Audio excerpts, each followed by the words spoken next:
Hey everyone, thanks for joining me on this sad day. Today I'm going to be talking about how my stock portfolio went down almost $4,000 between my Canadian and my USD accounts in just one day. We're going to talk about what happened here today in the market and go stock by stock, showing how much each of my stocks are down and my overall thoughts about it. Then we're going to pivot and look at some other stocks in the market that are down huge as well to make me feel a bit better about my losses here today. So overall, the whole stock market, you can see here, down over 300 points for a third day of losses amid higher for longer interest rates. You can see here interest rates, as I highlight here, the 10-year treasuries are almost at 4.5%, which is the highest level since right before the great financial crisis. In addition to that, in the speech today, the Fed made it seem like these rates will persist till at least throughout 2024, which is longer than lots of investors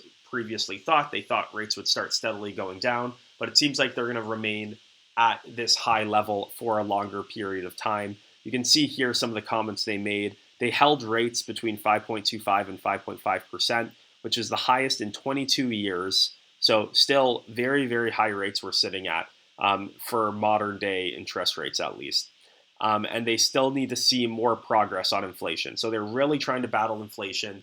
And it seems like this kind of news on keeping interest rates this high for that amount of time shows willingness to kind of break the economy if that's what it needs to take to get inflation down. So that was kind of some of the broader concern in the market. There was also just valuation changes that happen when interest rate outlooks go higher or remain higher for longer.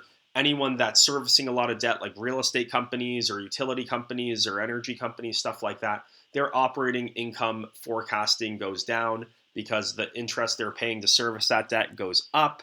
Also, companies with lofty valuations, the net present value and the risk reward of holding those stocks gets impacted since the cost of capital today and over the next year will be higher. So that also impacts the price to earnings ratios of lots of tech companies.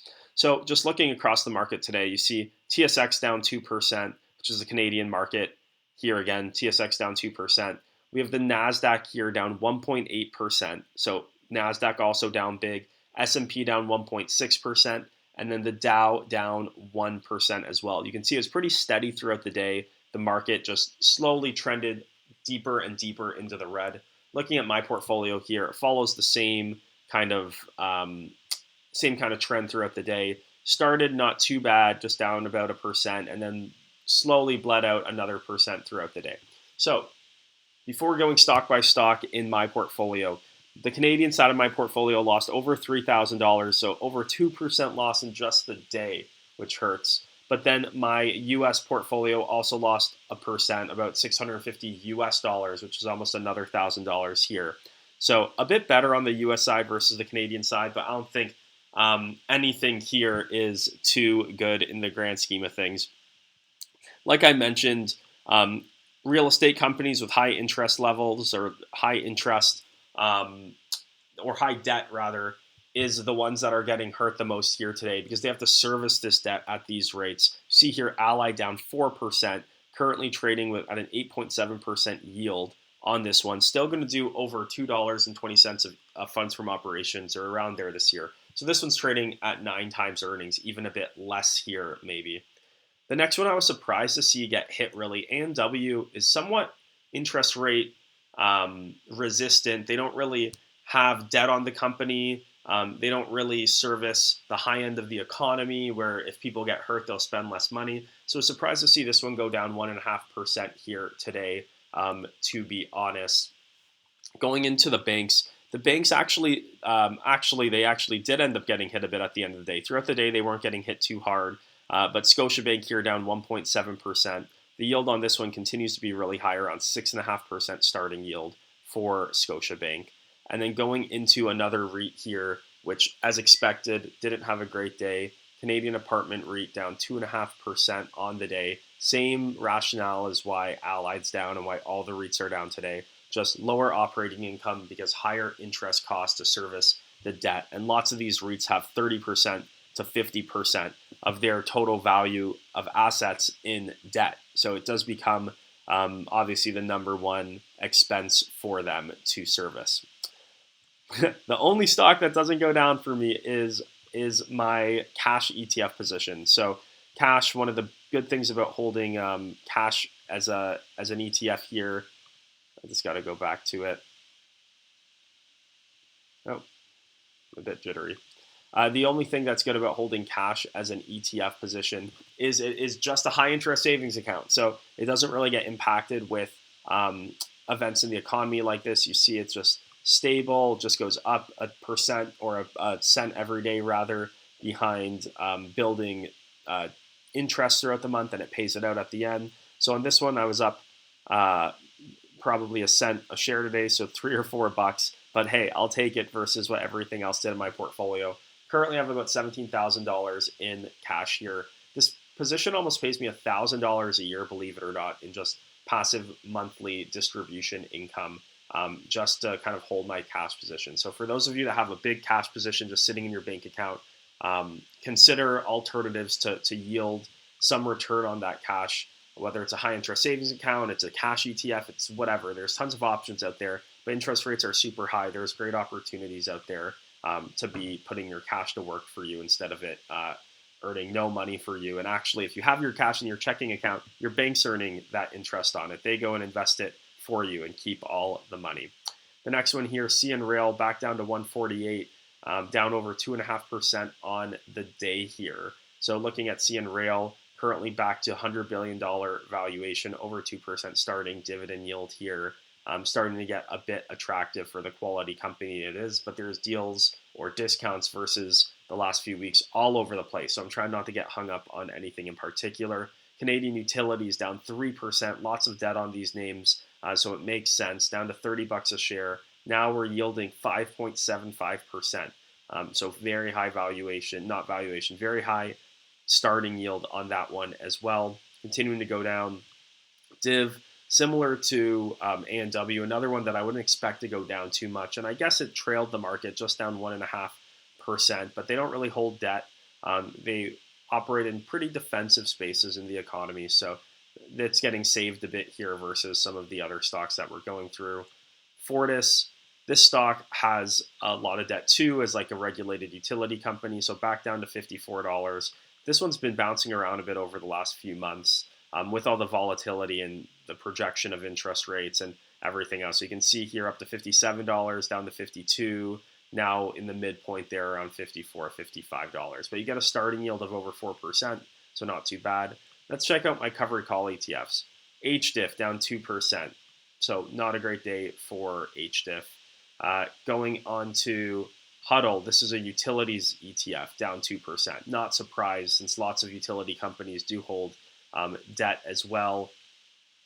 Keg Royalty almost flat on the day. See, that's what I'd expect more from royalty funds, not to move too much on news like this. So surprised or not surprised, and nice to see one of my stocks didn't get stomped on too hard. A couple other cover call funds here with Life, doesn't look like it got hit too hard. Northwest Real Estate got hit 2%. Which was actually on the more generous side versus the other REITs in the market. Restaurant Brands International, this one's down 2.5%, just over $90 a share. This is one that I'm starting to get pretty interested in if it goes into the 80s, given what their forward earnings estimates are. Looking at this company here, almost a 4% starting dividend yield now, which is pretty solid.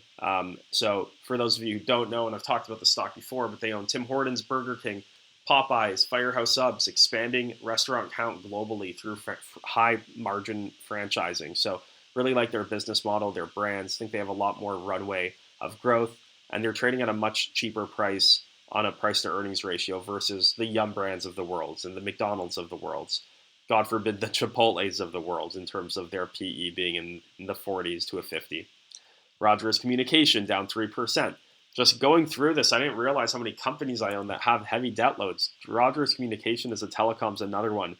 Lots of debt on these companies, super expensive to build out their infrastructure, and those companies just get killed on days like today. So not necessarily surprised to see it. TD Bank down 1.4%. So a bit less of a drop here today on the banks, like we were looking earlier, versus the real estate companies versus the utility companies, telecom companies. Then I got some of my market ETFs. So XIC down 1. Oh, I think my XIC will probably be down um, pretty in line with the overall Canadian market. So probably down about 2% if I had to guess. Yeah, down 2% on the day. So that one is down to 31.66. Looking at it over the last 3 months here, it's actually up 2%, and then 20 shares in this one here today. So all time I'm back to about flat. ZDI is an international dividend ETF here. So this one actually held up pretty good, only down 1% on the day. This has a lot of blue chip dividend stocks. So I guess in these markets like in Europe and Australia, not much utilities to the same extent as dividend stocks in North America or indexes in North America have, or real estate for that matter. So the company held up a lot better. And then lastly, ZQQ, not necessarily a debt issue, but this is really a stock or an ETF where the higher starting price to earnings ratios really pay in as people are using capital now for future returns. That capital now is more expensive, so the future returns have to be greater, which is chasing down the current stock prices of these top 100 NASDAQ companies, down 2% on the day on this ETF, currently pretty much at flat now on this guy. So those are the Canadian ones. As you can see, just to summarize as I scroll back up, the ones that really got hit: utility companies, telecom companies, and my REITs most notably.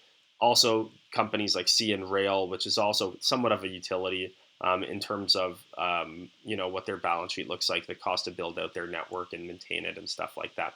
So overall, those moves equated to $3,000 of losses on the day. Going over to the US side, down only 1%. So if we look at why the US side wasn't hit as hard, we'll start at Google, down 2.5%. Get the pain out of the way early.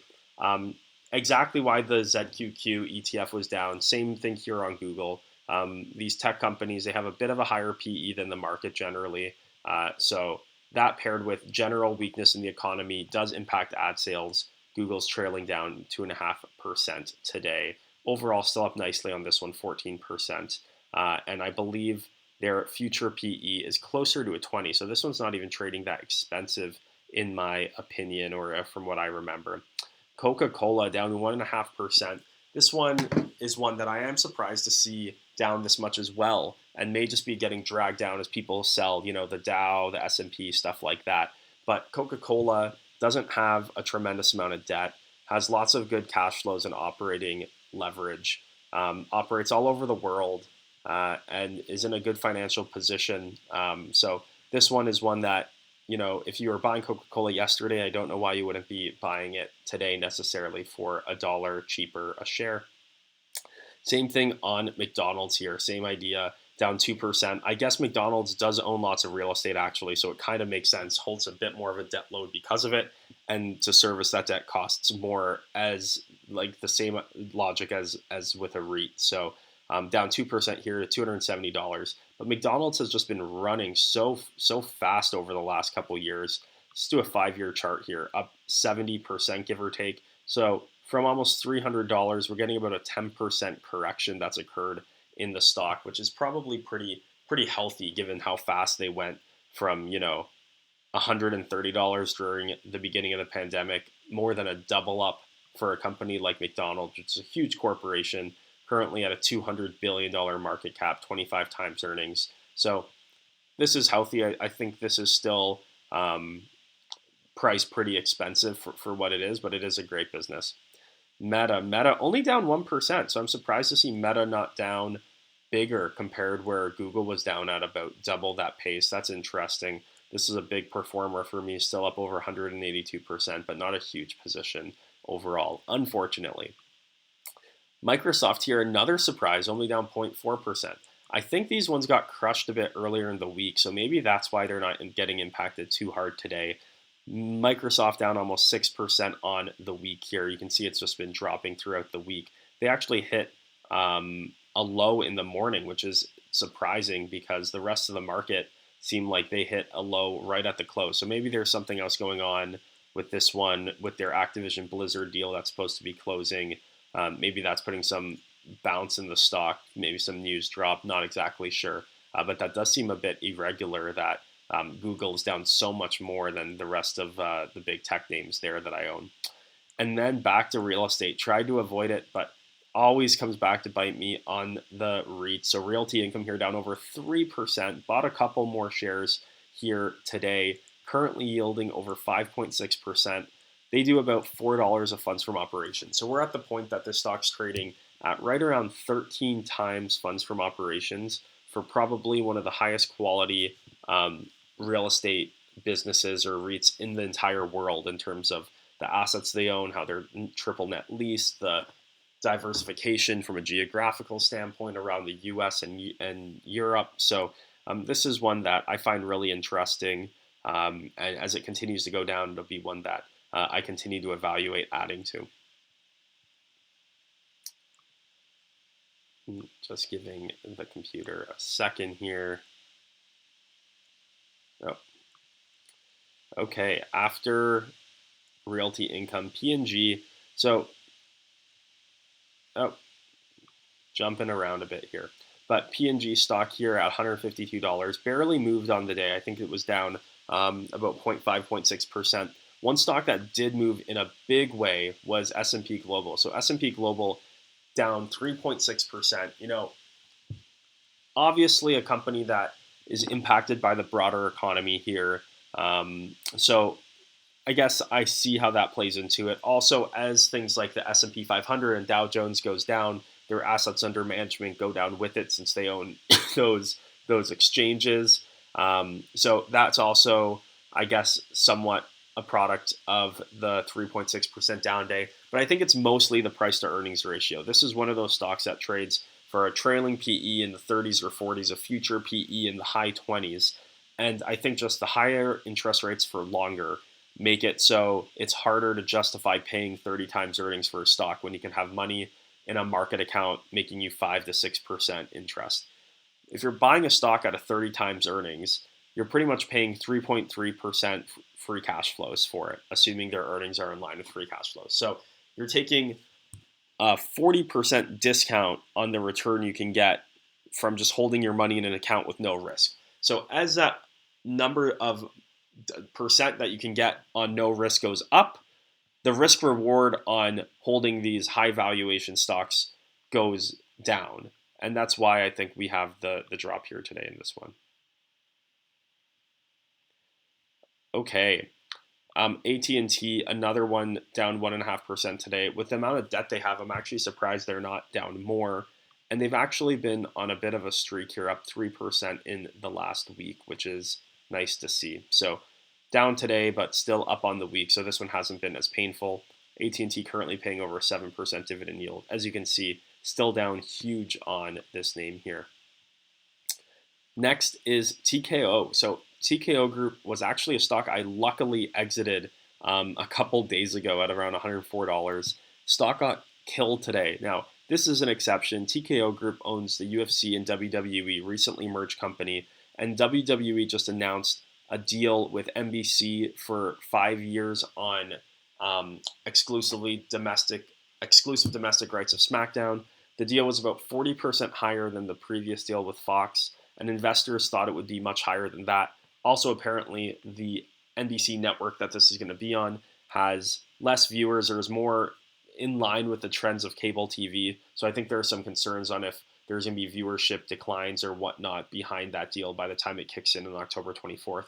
Stock got hammered behind it, down 15% here today. And I actually bought a couple shares on the weakness just because if I owned it at $104, felt like it was weird not to own it at $85 the next day with, a development that I didn't think was huge in the grand scheme of things. Obviously, it impacts how much they may be able to get on media rights for some of their other franchises like Raw, but I don't think it will impact the UFC at all since it's still a bit of a different business.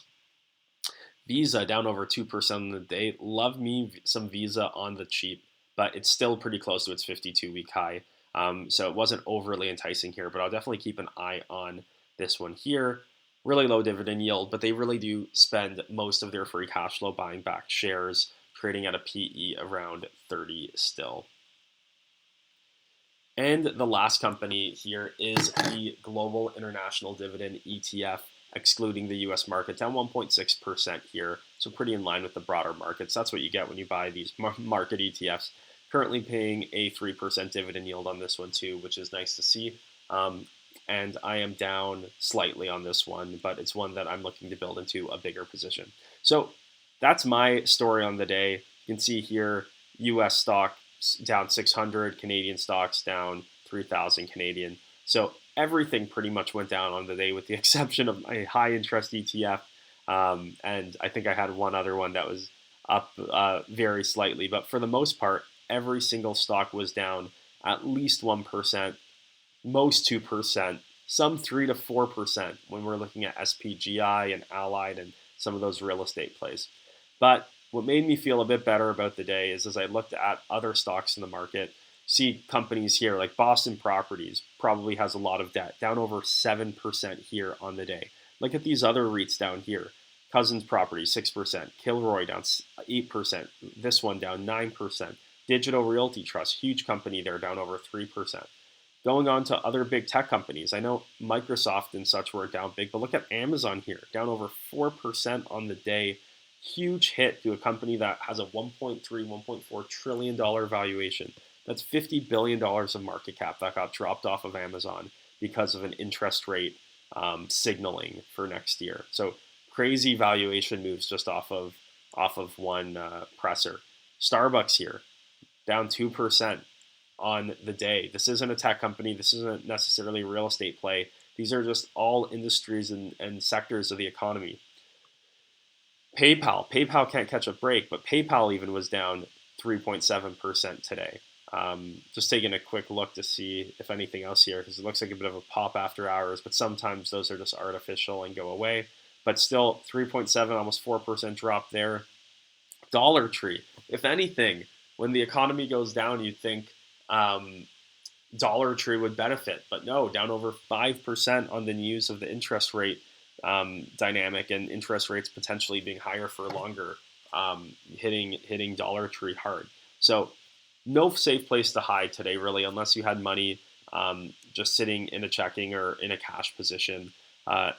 Don't feel bad about your accounts going back down today. Sometimes I feel like with the volatility of all of these changes from an interest rate and a Fed perspective, month to month, it's always a good opportunity, in my opinion, to nibble on the market on days like today, because long term, it doesn't really matter what happens 1 month versus the other, 1 year versus the other in terms of interest rates. If you're looking out on a 10, 20-year investment horizon, these are just opportunities to buy dips, in my opinion. And that's what I plan on doing in my portfolio. I had some extra cash that I invested today. I'll make a separate video on what stocks I was buying. But in addition to that, I've been building up this cash hoard, so over $17,000. If the market continues to trend down, I can start nibbling off of that, buying into some of these positions that go down 5, 10, 20%.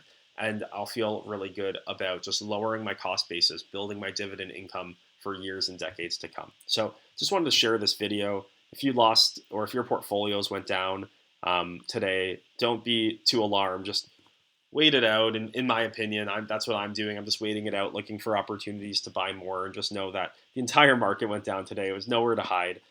So hope you guys like me sharing this video of my stock portfolio going down about $4,000, some other stocks that also went down. If you like this kind of content, be sure to give this video a big thumbs up. Thanks a lot for waiting till the end of this video. Really appreciate it. Let me know in the comments if you made it to the end, and I'll see you guys in the next one. Thanks.